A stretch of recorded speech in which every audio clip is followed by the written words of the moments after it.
Welcome back to the special edition of Hannity. Now, politicians are sent to Washington to be the voice of the people, but have Americans lost faith in their elected leaders? Now, Frank Luntz brought one of the most important leaders in Washington to face the American people. Let's see what happens. Year after year, the Gallup organization does a test of which professions are the most popular and least popular. Consistently, year after year, politicians come near the bottom. Let me ask our group first. If I asked you to give me a word or phrase to describe the politicians here in Washington, what would you say? Politicians pander to special interest groups, and we're not children, and don't talk to us like children. Out of touch. Uncompromising. Their own agendas. Disingenuous, not being honest with the American people. Just out of touch with the general public. Misguided. The children on the Hill. Don't stick to their values. Eric Cantor, you're the majority leader. You are responsible for the House of Representatives. Is it cooperation and compromise? Is it confrontation? What should the role be? And I want you all to grab your dials, because I want you to react to him. What should the role of politicians in Washington? How should they get along with each other in terms of principle and compromise? The goal needs to be solving problems. That's really, I think, where we are in this country right now. I do think that people feel very disenfranchised right now by their leaders. And we in Washington have been elected now at a time where there are serious challenges facing this country. And it is going to take cooperation. It's going to take all of us coming together and deciding we're going to take the necessary steps to make the tough decisions so that we can see a brighter future. That's what it's about. And right now we have got a situation before us that we have such a debt crisis in this country that our kids really are not going to have the same America that we know. I got to stop you. How many of you had a favorable reaction to that? Now, half of you are Obama people. You're one of the younger people in here. Why so favorable?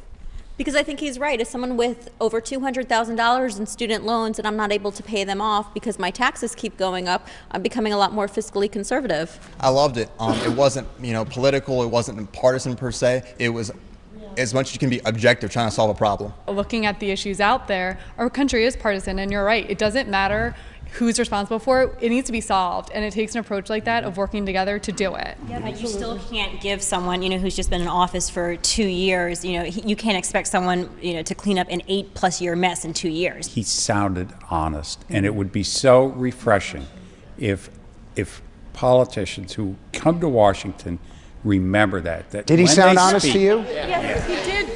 Okay, then I'm going to ask you. I'm going to ask you again. Grab your dials to 50. And this has never been done before, this idea where they get a chance to react to you on a second-by-second basis.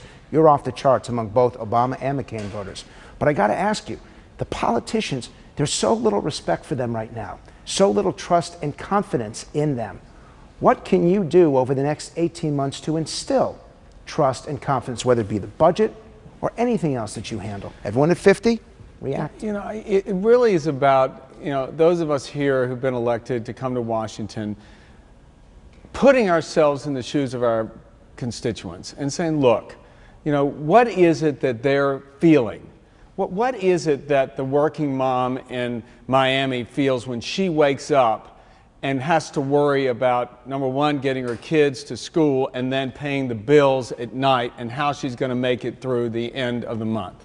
It is about thinking of that government worker who is now looking at the prospects of getting laid off because of all the problems at the state level and federal, and how they're going to make it. It's about that senior who is wondering what's going to happen to the Medicare program given all the fiscal challenges that we face and all the news that he or she may be reading about.